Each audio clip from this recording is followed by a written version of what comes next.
Once upon a time, for spreading slanderous stories surrounding the stinky, snaky state of King Pepe, Manolo was brought before the court to answer for his crimes.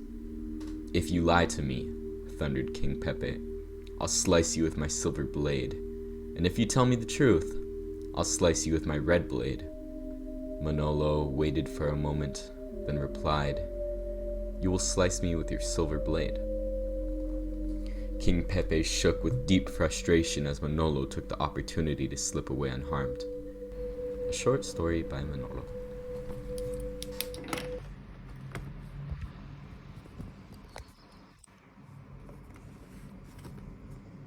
So, what'd you think of the story? Well, I thought it was very nice. The characters are super familiar, but I can't quite place where I know them from. It was short, yet elegant in its presentation, and content-wise it reminded me of my favorite book, Gödel, Escher, Bach, An Eternal Golden Braid by Douglas Hofstadter. Fuck. Why's that? The self-reference, the dialogue, and the popping out of frames, I guess.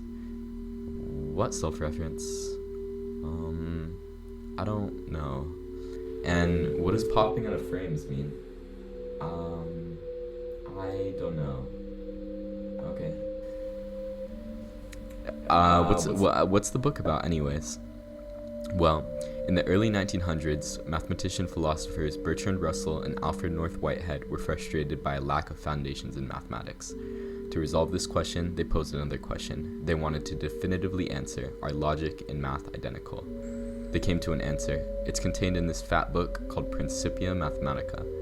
Principia Mathematica has its own funny things, like this long proof to show that 1 + 1 = 2. Back to the story. In 1930, a man named Kurt Gödel proved that for any logical system that includes the equivalence relation and the successor function, in other words, simple arithmetic, and whose axioms are consistent, one can construct a well-formed formula that asserts its truth value. That is, that if it's truth, then it is false, and vice versa. If it is false, then it is true. In other words, consistency implies incompleteness. Whoa, what do you mean? What are you saying? So that's obviously really obscured, and I've had to spend a lot of time trying to think this through myself, but once you understand it, it's pretty simple. But here's the simplest explanation I've found, right? The thing is that all formal systems basically have statements which are true, but cannot be expressed within the system, So we're going to think of the simplest system and one of the simplest statements that we can in order to make this lucid for us, right? So let's think of this system right here. This is UTM, which stands for Universal Truth Machine. Okay? The Universal Truth Machine. And what the Universal Truth Machine can do is say any true statement. That is its power, superpower. It can say anything that it wants. It can say, this marker is blue. That's a true statement. It'll leave it right there. Now, we had our friend here, Gödel, I guess, Gödel, I'm not sure, invents this little trick here. So we'll call it G, a statement called G.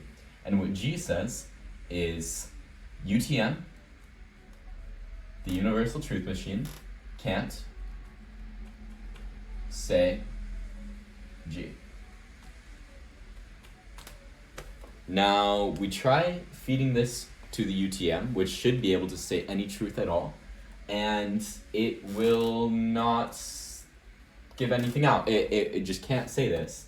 If it says that it's true, if it does say it, then that invalidates it, and if it doesn't, then it is true, and it is a true statement.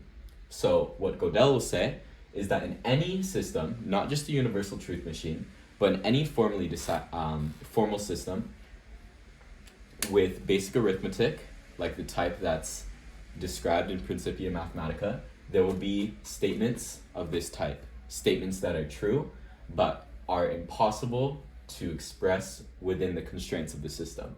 Some of these systems are things like logic, as we've seen, mathematics, math. I guess as we've seen, they're related. It means that in logically consistent systems, there will always be statements that are true but cannot be expressed within the system. Are you implying that our culture's obsessive focus with logic might lead us to lose some important truths, because as he showed, there will always be statements that are true yet uncommunicable? You could certainly think about it that way if you wanted. Many people do.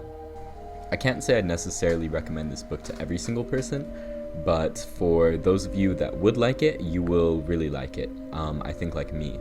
This is a truly unique book, and it's probably the longest and most difficult book I've ever read in my life. Not to say that it was boring or difficult to get through, but just that the concepts are very dense. This thing is jam-packed with ideas, and I already had a decent basis for a lot of them, right? Here's a few videos of me studying Zen Buddhism in the past, and before I showed a book about Common Lisp, which is a programming language that has a lot to do with this similar mixture of content and form and expressibility and self-recursion. This is a book that I'd probably will never forget, just for the impact that it's had on me and for the way that it shaped my thinking.